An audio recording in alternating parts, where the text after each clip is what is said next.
Hey, what's going on, everybody? How you doing? I'm Dr. Boyce Watkins from Your Black World and the Black Business School. I'm up early today. The reason I'm up is because I got to go do something on CNN today, and I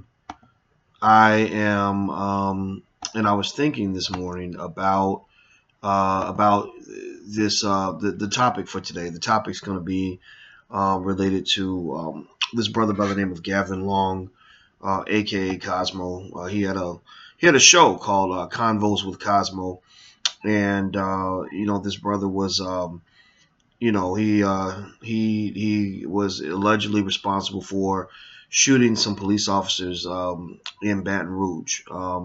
Some believe, again, I don't know, I can't speak to what was on his mind, but some believe that it might have been his concern about police brutality and the way police handle investigations that led him to respond, to do what he did.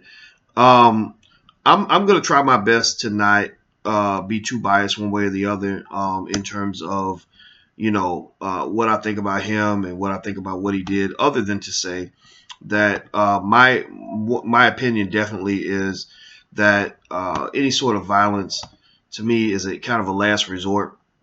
It should be a last resort both for anybody who's upset about police brutality, but it should also be a last resort for the police. And I put full responsibility for all that's been happening on the police, on the police state in which we live, on the way that that people in America are being mistreated by the cops, especially black people. You can't sort of talk about any of this. You can't talk about what Cosmo or Gavin, whatever you want to call him. You can't talk about what this brother did without discussing what the police have done. Right? You can't talk about murder without. You can't talk about killing and murder without talking about killing and murder. And so I'm not. But again, because it's so complicated, because it's such a very dangerous kind of territory that we'd end up walking into. I think it's important to be very cautious about these conversations so that our words are used as responsibly as possible. But one of the things that I believe in strongly is I believe in the power of truth.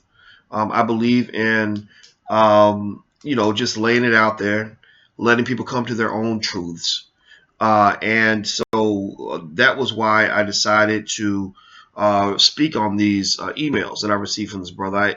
I didn't even know that the brother was in my class. It turns out he was actually a student in the class that I was teaching with Damon Dash. It's called Intelligent Boss Moves. And it's funny, it's funny how white media kind of acts. They were calling me all day long. I guess trying to somehow make it into almost like a terrorism thing. Like, well, what were you teaching, and what sort of philosophies do you think that you were pontificating that might have led him to feel this way, and blah blah blah. And I'm like, what are you talking about? We ain't teaching people how to make bombs. We talking about building businesses. We talking about dealing with racism, not by picking up a gun, but by starting a business. So now, whether how the brother that came to the conclusion that a gun might be the solution to certain problems, I don't know. I don't know. I'm not a fan when anybody does. I'm not a fan when the police think that way either. But I said he didn't get that part from me. He follows a lot of people, but that part he didn't get from me. If he starts a great business, then you can spin that back to us. But if he's going out shooting down cops, I can't take any form of connection to that part of the process. In fact, my father was a cop, and that's why I will certainly be the first to support good police officers. But the problem is that when you have a bad system. So what happens when you have a tainted system is that tainted system takes good cops and makes them bad cops because they become complicit to murder. You become complicit. You become an accomplice to murder, to killing people, to people dying. So you're just as, if you're sitting there and your partner did some stuff that he shouldn't have done and you don't say nothing, that's no different from me sitting there right next to my homie if he decides to pop a cap in somebody and I don't tell nobody because I don't want to snitch. The same not snitching nonsense that you see out in the street is the same thing the cops practice. And who knows, maybe they learned it from y'all. Maybe the gangs in the street learned to deal with y'all because y'all are the gang in the street. Y'all are the original gang in the street. You know, maybe they're learning, you know, that to deal with, to be a good criminal, you got to learn how to think like criminals, and you're just criminals against criminals, as opposed to good guys versus bad guys, the way you want the American public to believe. So, you know, I see this situation, you know, these shootings, you know, whether you talk about police, you know, killing young black men versus the innocent young black men, unarmed young black men in many cases. You know, I see that very similar to.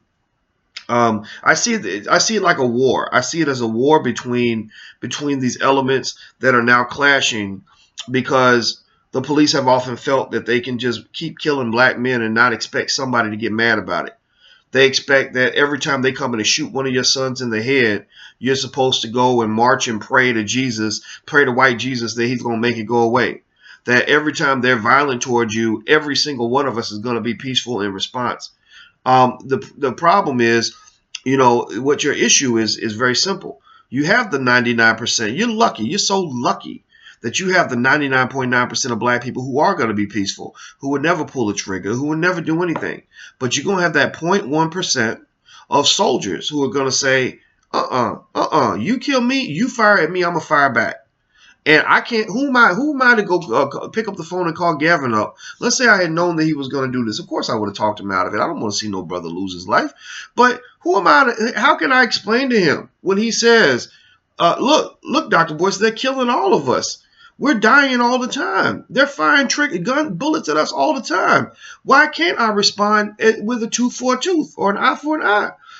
It would be a hard conversation for me to have, because I wouldn't know what to say. I would not know what to say. So what I did was I said, you know what? I'm going to go here. And the way I'm going to deal with the situation with Cosmo, with Brother Gavin, is I'm just going to tell the truth. They say the truth sets you free. But in America, the truth, speaking the truth as a black man, will not set you free. It will probably get you incarcerated or killed. So I just made sure my life insurance was paid up, so that I would be, so that my people will be good in the event that I just came up missing. I just want to say it right here, right now, for the record. If y'all hear some shit in the media about, oh, Dr. Boyce Watkins was depressed and he killed himself in the bathtub, no, that's not true. Or Dr. Boyce was smoking so much crack that he overdosed, no, that's not true. Or Dr. Boyce was walking down the street and he just happened to get hit by a random drive-by, no, that's not true. It's they came and got me. I just want y'all to know that, okay? Or Dr. Boyce mysteriously died of a heart attack today, no, that's not true. None of that, right? So just, or be very skeptical. I just want to make sure y'all know that, and I should say that right now. Now, before I get into reading the letters, I want to ask you, if you're on social media, if you can just hit the share button real quick, share it to your page, each one teach one, so that everybody can be part of this conversation. I would certainly appreciate that. I'm going to go talk on CNN today at about 10:15 Eastern time, but I like to talk to my family first. I like to talk to my people first. I have to go through some real mental acrobatics, you know, when I'm talking to white people about serious black issues. When I'm talking to white folks, I have to really make sure that I lay things out in a logical framework, because they're coming into the process, in many cases, many whites, not all, but many of them, because again, white supremacy is a disease that affects everybody. They too are victims of white supremacy, because it makes them think that they're better than you. And every time I go talk to a crowd full of white folks, I have to really kind of make sure my mind is ready to be patient, because it's almost like explaining. It's like a graduate student explaining to a 6-year-old, you know, how mathematics works, when the 6-year-old has never been exposed to math. You know, you have to really sort of reduce your thinking. So I have to even explain to to white folks little things like how history plays a huge part in what we're seeing right now. How you can go back to the slave codes and how we were treated on the plantation, and link that directly to exactly how the police treat us today. It's not a coincidence, as Michelle Alexander, the new Jim Crow, so eloquently points out, that, you know, it's not a coincidence that the states that had the most black slaves also happen to have the most black prison inmates. So all these things are part of your tradition. This is nothing new. It's not like police brutality suddenly got worse or suddenly popped up. If anything, it's actually gotten a little bit better. The difference is that you're just now finding out about it. But there have been people, Minister Farrakhan, people like that, they've been talking about this for 20, 30 years. Before, y'all wasn't listening. Now everybody's listening. Now everybody's calling me on the phone saying, oh my God, Dr. Boyce, this police brutality is out of control. Yeah, it is out of control, but it's been out of control for a long time. And I'll say to somebody, I'll be joking when I'll say, if you go back and read the article I wrote in 2005 that you didn't want to read, you hit the delete button. I was talking about this very same issue. So anyway, let's dig into this. I'm going to go ahead and read one of the first emails he sent me. They when they told me he'd emailed me, I was kind of surprised. I didn't know the brother at all. In the Black Business School, we have over 22,000 students. So I don't know, personally, I don't know most of the people that are in the Black Business School. We just provide the Black Business School as a service for Black people that want to learn. Want to learn about business from a culturally authentic way. Where you can learn business from Black people who've actually have experience in their field without charging you a lot of money, the way a university does. A lot of universities overcharge you. You'll end up $100,000 in debt with some degree that you can't even use to get a job. And we don't do that. We actually teach you how to build. We give you things that are specific to what Black people go through. So, and you can actually join for free. If you want to know the URL, it's theblackbusinessschool.com. That's theblackbusinessschool.com. All right. So here's one email I want to share with you, and this is definitely worth talking about. This is something that's worth having a discussion about. It has to do with the shootings in Baton Rouge. Now, this was sent 8 days ago, July 11th. So just a few days before this happened with this brother with the shooting down in Baton Rouge. So what he said, he sent the email to myself, Yurima Karama, who's a hip hop artist and activist, Lance Skirvin, I know, who's he's actually a cartoonist, but he's very conscientious, and a few other people. And basically in this email, what he says is, he says, "Peace, family. The Spirit brought me something today that I haven't heard one person ask yet. And that is to demand to see the body cam footage from Alton Sterling's shooting. Yes, they said the body cam fell off, and so allegedly that's why we couldn't see the shooting. But we, the people, still have a right to see the video no matter what happened. Let us see what was recorded anyway." And he has an exclamation point. He says, "We can't just take their word if 2 body cams fell off. Let us see the videos with the body cameras falling off." And he puts in parentheses, "if that's really what happened." Now, if you want to read this for yourself, it's actually on financialjuneteenth.com. That's one of our sites, financialjuneteenth.com. So he goes on to say, "This is why they treat us like shit, because 1, they can tell us anything and we will accept it without questioning it.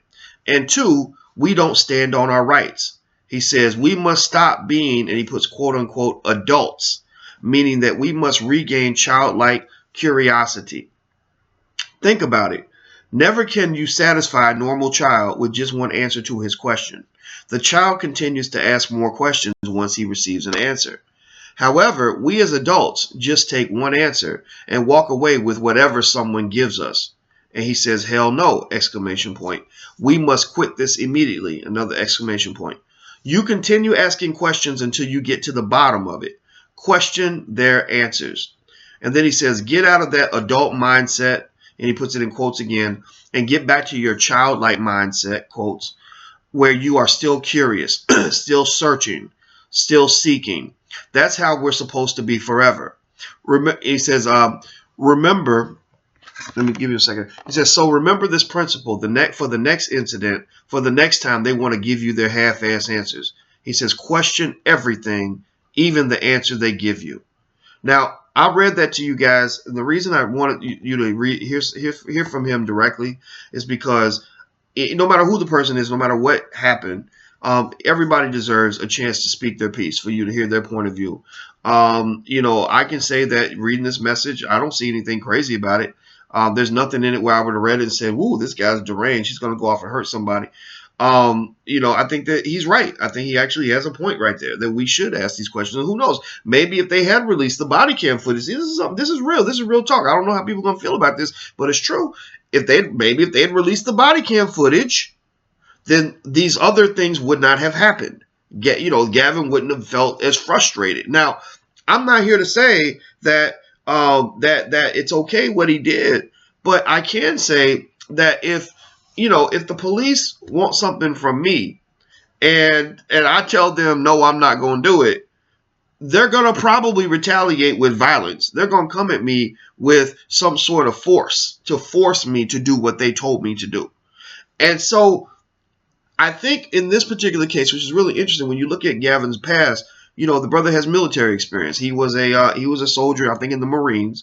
He picked up guns on behalf of the United States government. He wasn't just trying to protect the black community. He was protecting all people, all American citizens. And he did what he did so honorably because he was honorably discharged, not dishonorably. That's important. That matters. And and so when he was picking up a gun for the United States government in a sanctioned war, then he was rewarded for that. When he picks up the gun on behalf of what he perceives to be defending his community in an unsanctioned war, people have a whole different interpretation. So in some ways, it's hard not to distinguish what he's saying or who he was from a Nat Turner kind of person, right? I'm sure there were a whole lot of black people who thought Nat Turner was out of line. Like, no, you can't do that. You can't go up against the power of the state. So he's very serious. Yeah, CB Terry says on his YouTube channel, he's very serious. And again, this is something I thought about how I would even explain this part, because when I talked to the media, I said I'd never met him. I don't know the guy. And I don't know him, but my assistant told me that he was at a book signing that I had in Los Angeles. He did come up to me and he actually wanted a refund because he had actually gotten the VIP for one of our events on the tour, on the Black Economic Empowerment Tour, and something happened where he got the dates wrong. And he had driven from another city and he wanted a refund.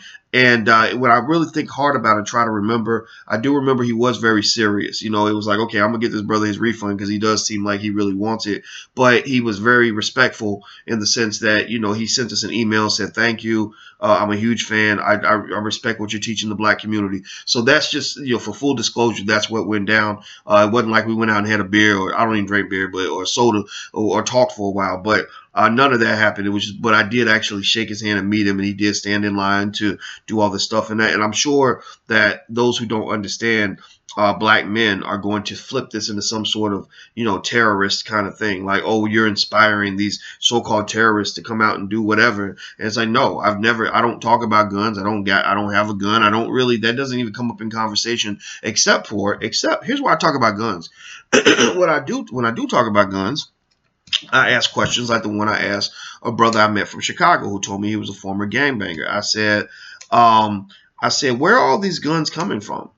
And he said, well, to be honest with you, Dr. Boyce, he said, sometimes you go in the alley in the morning at 6 a.m. and there'll be a box of guns just sitting there and nobody knows where they came from. So I think that if you want to have a gun conversation and you want to keep it for real, who are these white people delivering these guns, or Latino people? I bet you they ain't black. I bet you the people who are getting these guns, who are making these guns and getting them on the market, the black market, and getting them in the hood are not black. The people who are making money from these illegal guns are not black. So, look, white folks, if y'all want to really talk about gun violence in the hood, tell me how a 12-year-old kid is getting a hold of a damn assault rifle. Explain that to me, because y'all's hands are all up in this shit. Stop acting like it's just what black people are doing. Black people don't make guns. We don't know.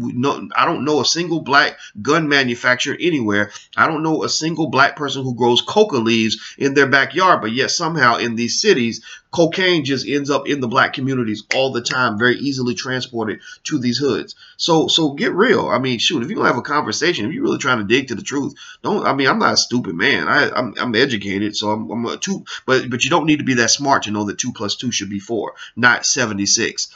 Anyway, before I move on, like I said, if you just joined us, we're talking about Gavin Long, aka Cosmo, the brother who's accused of the shooting, the unfortunate incident in Baton Rouge, Louisiana. Also, Cosmo is he sent some emails over, and I figured since I was going to talk about it today on CNN, I would talk to black people first. Yeah, I really enjoy talking to y'all more than I enjoy talking, in the mainstream media. That's why I pretty much reject 99% of the interview requests that come through. So if you have a radio show and you want to interview me, just don't get mad at me. I just have too much work to do sometimes. But then also, I'm just not real big on doing interviews. However, any videos I have, any articles I have, anything I have out here that you want to use, you're welcome to use it. You can borrow it, put it on your show, because I'm pretty much going to say the same things there that I say right here. So that makes it easier. That way I can still get things done and make sure the people on my team get fed, all that stuff. All right.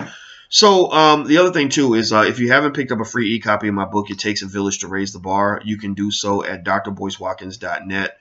That's drboycewatkins.net. So not .com. So write that down. Go get a free e-copy of the book, and you can get a greater sense of kind of how I see the world and what I think needs to happen for black people to be stronger and for black people to overcome what's in front of us. I don't talk, again, even in that book, and I'm sure the FBI is going to read it and all these other people. I don't say a single word about, anybody picking up guns and all this other stuff.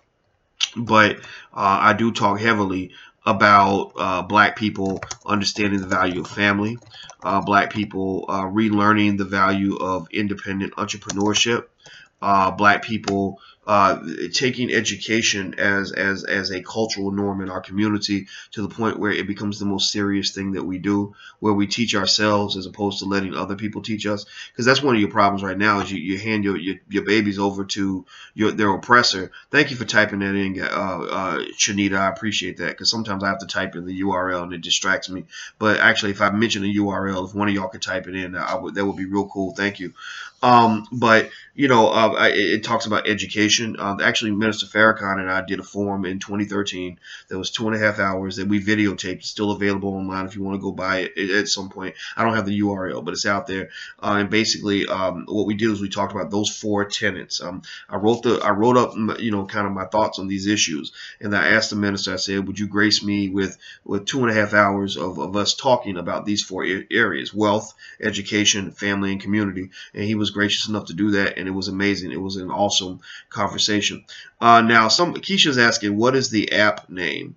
I don't know. I don't think I mentioned it. An app. I do have an app. I mean, if you're interested in the Boyce Watkins app, just go to your Android or your Apple phone and download. Just type my name in the search box for the apps, and you can get the Boyce Watkins app on your phone. Just be warned that my face will be on your phone every day, and I'll be like this, and I'll be looking real serious. So that will either be a dream or a nightmare. So if you think I'm a handsome man, then it'll be a dream. If my face ain't to your liking, it'll be a complete nightmare. So just be ready for that. All right, so let me hop in here and read another one of the emails that I received from Gavin. Again, my goal is not so much to defend everything that anybody says, but it's really to just kind of just to kind of say, like, okay, let's just hear the brother out. Let's just hear what he has to say. And make your own decision. That's the best thing I can really do for you, is to encourage you to make your own decision. Now, Tiana wants to know what time I'll be on CNN. I'll be on CNN. Supposedly the hit time is 10:15 a.m. Eastern time. 10:15 a.m. Eastern time. All right. So here's another message Gavin sent where he's talking about Gladys Knight. And as you know, Gladys Knight's her restaurants were raided by the feds for alleged tax evasion. The restaurants are now shut down, and Gavin was basically expressing concern about what happened here, but he puts it into an interesting context. And I'll read this to you, and then we'll kind of talk about it. He says, "Peace, family." And this is on financialjuneteenth.com. If you want to read it yourself, that's financialjuneteenth.com. Just go there and type in Gavin in the search box and you'll find it. It says, "Peace, family. The current rebuilding and growth of black economic wealth that's taking place nationally as well as internationally is a great thing to see. However, I just wanted to put an idea out, or words to spark an idea out there, as something that should be considered. The recent Gladys Knight raiding and closing of her 3 restaurants in Atlanta for tax fraud reasons is a move that has happened to blacks over and over again. This system has a very long pattern and history of raiding, closing, and destroying black businesses via tax fraud claims, regulation violations, or any other excuse they can trump up so they can close down successful, growing black businesses. This has happened for centuries, over and over again, culminating with Black Wall Street." Now this is real interesting because he's right in this point. We made a film about this, Resurrecting Black Wall Street, that talks about a very prosperous, wealthy black community that had several millionaires in 1921. They even owned planes back in 1921 when planes had just been invented. and you had basically the whites in the community nearby using the power of the state to go in and systematically exterminate people in this community, incarcerate hundreds of black men, and they went house by house where they looted the house and burned it down after running the families out of town. What occurred was interesting as well, and it's in our film. If you go to resurrectingblackwallstreet.com, you can check it out if you want to. But basically what happened was they used the power of media, the power of the state, and their control of various institutions to create a narrative that shaped the actual perpetrators as being the black people, when the black people were actually the victims. The black people were the ones being attacked. But what they did was, because they controlled the media, they went and they would write in the media, brave white men being deputized to control out of control black people. That was the narrative that was being shared in mainstream media. Same thing in so think about this. They controlled the police department, so they were able to literally make each other deputies. They didn't prosecute one single white person for murdering any of those black people. Not one single white person was incarcerated for any of that or tried. Now, here's the thing. So when you talk about any sort of violence that somebody may have committed, like a Gavin Long or anybody else, how the hell are you going to talk about that and not talk about all the murders and killings you've done toward us? I mean, how do you talk about that? How do you talk about one without the other? You're not having a fair conversation at that point. You're having a white racist conversation at that point, because you can't, if you're not going to talk about all the murders and the atrocities that have occurred throughout history, thousands and thousands of them, then don't call me about Gavin Long. Don't call me about him. Okay, he's a brother that got mad and decided he was going to go shoot somebody. Guess what? Brothers are being shot down every day. Brothers are being shot down, and this is something real. Black people don't like hearing this, but brothers are being shot down by cops. They also being shot down by black people sometimes. A lot of them involved in the drug trade. Black men are born in a pool of death. We're born in a pool of blood. So what but the difference is that y'all get all crazy and concerned when the pool of blood spills over into your neighborhood. But here's the thing. You've been dropping guns in our hood for decades. You've been dropping your drugs in our hood for decades. You've been bringing your cops in our hood for decades. And now some of these young guys aren't going to take it anymore. If I talk to them one by one, sure, I'll tell them, hey, you know what? Don't go kill nobody. Okay, cool. I'll tell them that. But you really think they're going to listen to me when they know that you rolling up and you got your gun cocked in his face, acting like he ain't worth nothing? How am I going to tell him to stand down when you coming up and you're killing people he loves? I don't know how to feel about that. I don't know what to say to you about that, because you're not having a genuine conversation. So let me read the rest of what this brother says. Okay, so the issue isn't if we can build, can invent, or are intelligent, or can run a business. He says that's not the issue. He says we can do all of that with our eyes closed. The issue is that we don't know how to respond to their responses. We don't know when to stand and fight when we are right. Everybody's getting all happy and emotional that we're making progress, but while we're building, they already have a plan to take or destroy once we get to a certain level of success. And history confirms this. When you study history, and he's right, he's right about this. I mean, what can you say? If he's wrong, tell me where he's wrong. If he's crazy, tell me where he's crazy. I need you to kind of tell me this. Don't just say, oh, well, he's wrong and he's a monster and he's evil. Okay, if he is, just give me the evidence and we'll lay that on the table too. Again, truth. It's all about truth. Which right there, that makes you a threat. When you're black and you're trying to speak the truth, then white people are going to get real mad. Not all white people, but racist white people will. So I'm simply here to give my perspective on what I'm seeing. And I see this and study people's patterns, especially my enemies' patterns. And to me, it's not just about building black wealth. It's about protecting black wealth. And he underlines the term protecting black wealth. I don't want to see us go through the same actions again and again without preparing multiple steps ahead. So we must prepare ahead of time for their responses to our success. We have to take a note from Eddie Murphy's movie Harlem Nights in order to, and I don't know if y'all remember Harlem Nights, where they basically had built a business and the whites were trying to destroy the business and take their money. One of the cops, there was a crooked cop who used the power of the state to do illegal activities. And this is a common thing. Again, I'm the son of a cop, so I've seen the good and the bad.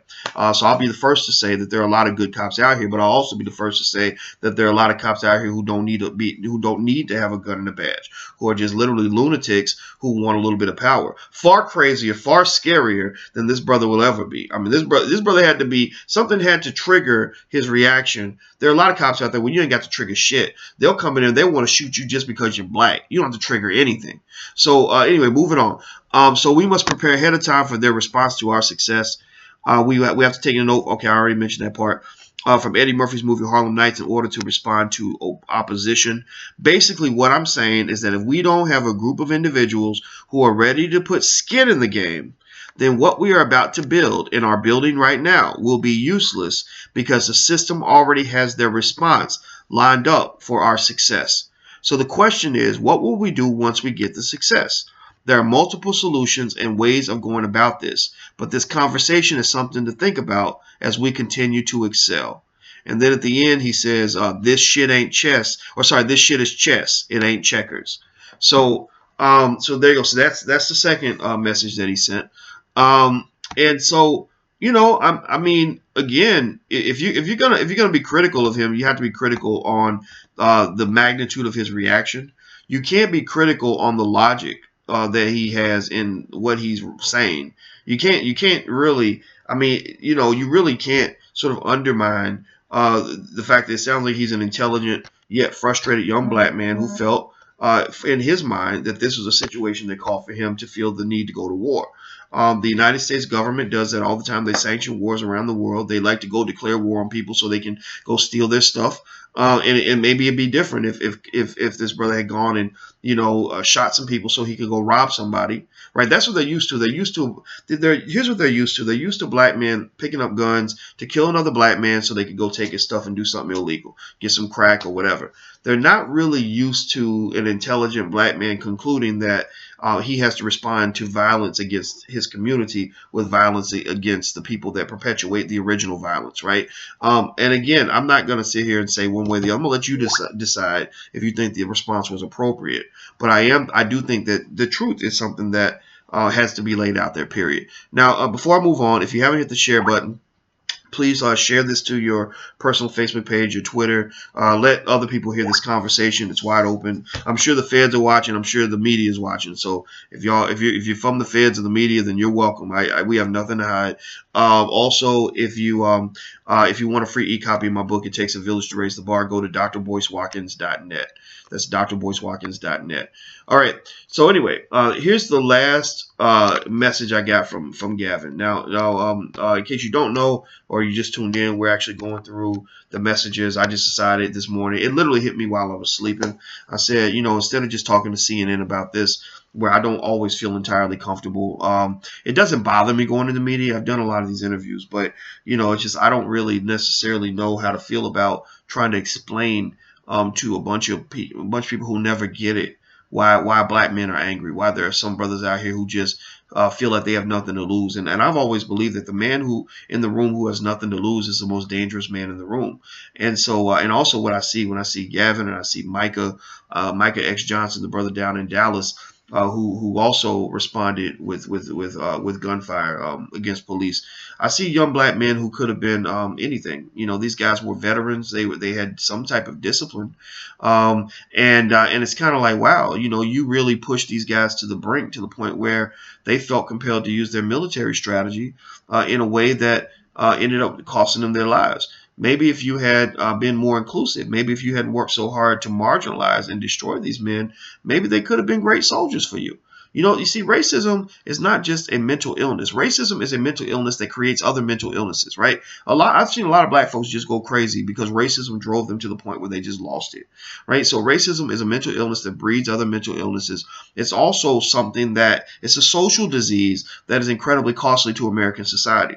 When a corporation decides they want to hire 150 white men and not one single black person, your company's losing because you're not picking among the most talented people that you could have working for your business. You're picking the most talented white men in your business. So, in many cases, racism costs everybody. When you marginalize these young black men who could be great contributors to your institutions, then your institutions lose. You lose, they lose, everybody loses. So racism causes you to be stupid. It causes you just to do dumb things. So white man, if you're watching, if you think that white supremacy is okay or whatever it is, just understand that your mental illness is costing you in a lot of ways, and it's also embarrassing you. It's embarrassing you in the international community. I heard that Umar Johnson was on the Breakfast Club the other day, and he made a very good point that the human rights violations against black people need to be taken to international courts. That basically black people, that the genocide that's been consistently committed against black people is one that rivals atrocities that are committed around the world.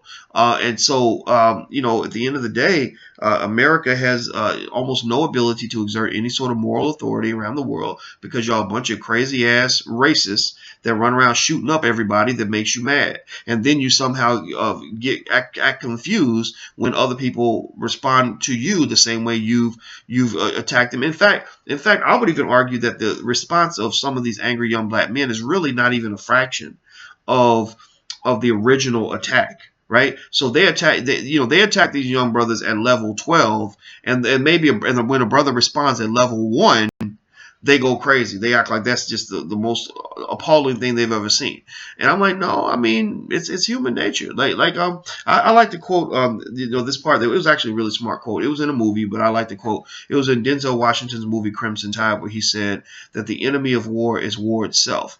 And so to me, I say we fight the enemy. The enemy is any type of violence. So, I don't want these brothers shooting no cops because I mean, these cops got families and some of them try to be good people. But I don't want cops shooting these brothers. Alton Sterling also had a family. Philando Castile had a family. The brother who was shot the day before Alton Sterling, I forgot his name, but he's in New York. Nobody talked about him because it wasn't on video, but he was shot down by a cop in a road rage incident. That brother had a family. So when you make these these cops, these slain cops, and you talk about the humanity of these officers, I want equal respect shown to the humanity of the innocent black men that were murdered by these police officers, and these officers must be held accountable. If a black man shoots down a cop, even if he's a dirty cop, he will always be brought to justice. In fact, scratch that. He won't really, let me correct that. He won't be brought to justice. He's going to be murdered on the spot. The cops will be allowed to be, judge, jury, and executioner on the spot. They blew Micah X. Johnson up on the spot. They killed Gavin Long on the spot. So if a black man shoots cops, even dirty cops, he's given justice, street justice, vigilante justice on the spot. A cop shoots a black man, he gets 2 weeks of administrative paid vacation while they investigate. So he gets put on desk duty or something like that. Then he goes on trial and he opens a Kickstarter campaign that raises $500,000 because y'all want to applaud him for shooting a nigga down, right? And then he goes on trial and doesn't even go to trial. He actually gets acquitted. He doesn't even get indicted. He's actually acquitted before the trial even begins. The bar for an indictment is not very high. It's not that difficult to get an indictment. You can get indictments on people who didn't do anything, who were innocent, because you just go to trial just to see if they actually did it, to lay the facts on the table. Y'all don't even indict your cops. So do you understand the double standard here? Do you understand that you live in a country where the death of a young, innocent black man is never going to be seen as equivalent to the death of an innocent cop? Do you understand the hypocrisy in all of this? So let's move on. All right, so I'm going to read the last email Gavin Long sent me before this unfortunate incident took place. Again, hit the share button. If you haven't shared it to your page, please share this feed to your page so people can chime in on the conversation. All right, so here's what he says. This is the last email where he's basically, it almost sounds like he's preparing for his death. I wish I'd seen it. I get over 1,000 messages a day, and so I'm not able to read everything. And so when they told me he'd emailed me, I was like, he emailed me? I didn't know that. So I went back and I searched for his email, and I saw a lot of messages he said, and I feel kind of bad about it. I wish I could have seen it and responded to him, but all I can do is just make sure that his voice is heard, after the fact. People again can decide for themselves how they feel about what he decided to do. All right, so he says, peace, family. I just want everyone to know that if anything happens to me or with me, I am not affiliated with anybody, any group, nationality, association, religion, corporation, business, etc. He said, yes, I am a part of many groups and businesses and even a different nationality, sovereign, but I am not affiliated. I just want to make this crystal clear. I have no affiliations to no one. I think my own thoughts and make my own decisions. I am influenced and directed internally, not externally. So he's going out of his way to make sure that everybody knows, like, he's not affiliated. And I'm saying this, to the people that are talking to me, like, I didn't, he was in our class, but it's not like he was some drone that I sent out here to do things. And no, that's not it.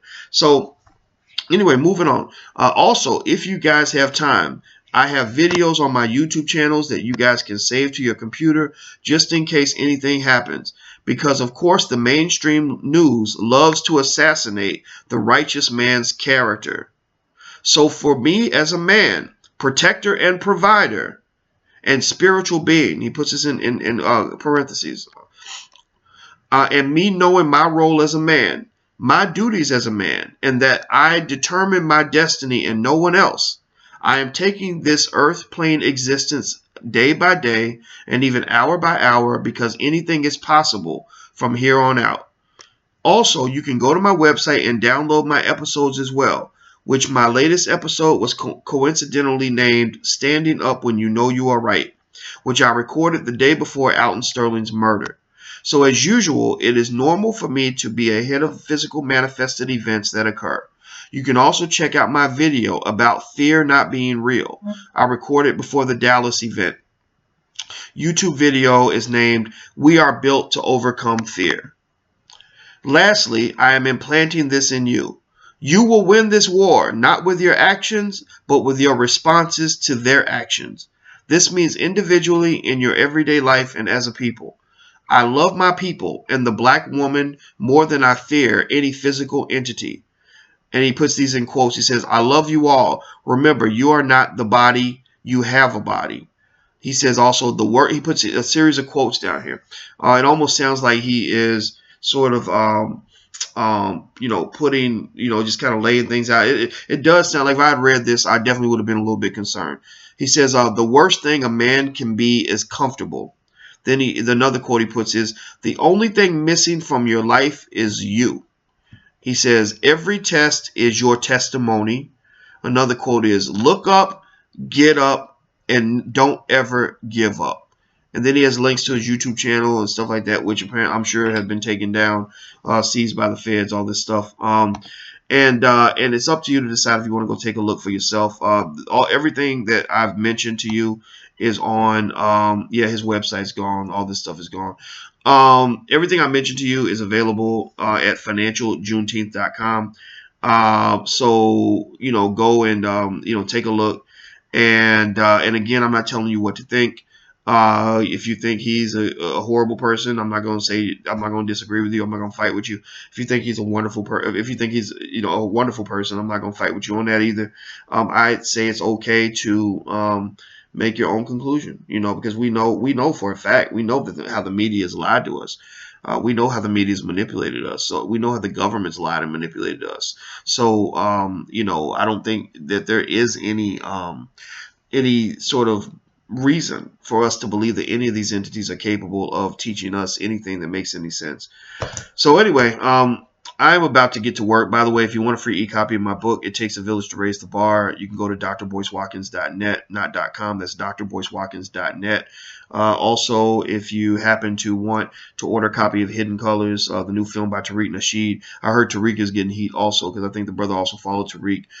Hidden Colors 4 came out. I'm in Hidden Colors 4. You can order a copy of 4 from us with a bunch of other stuff bundled in, like a free course in the Black Business School, as well as some 4 copies. Sorry, e-copies of 4 of my books. That's what I'm trying. I'm getting tongue-tied today.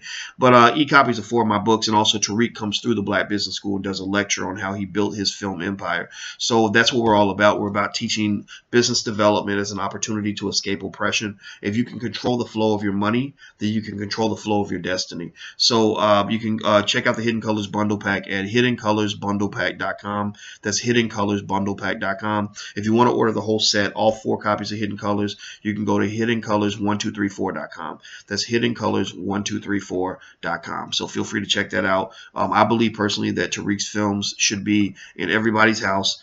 For everybody's kids, for generations after generations to check out, because we know that the school system doesn't teach us history. And one thing I do recall, as far as like reading Gavin's messages or seeing one of his videos, is that I think he mentioned somewhere that he reads a lot of books.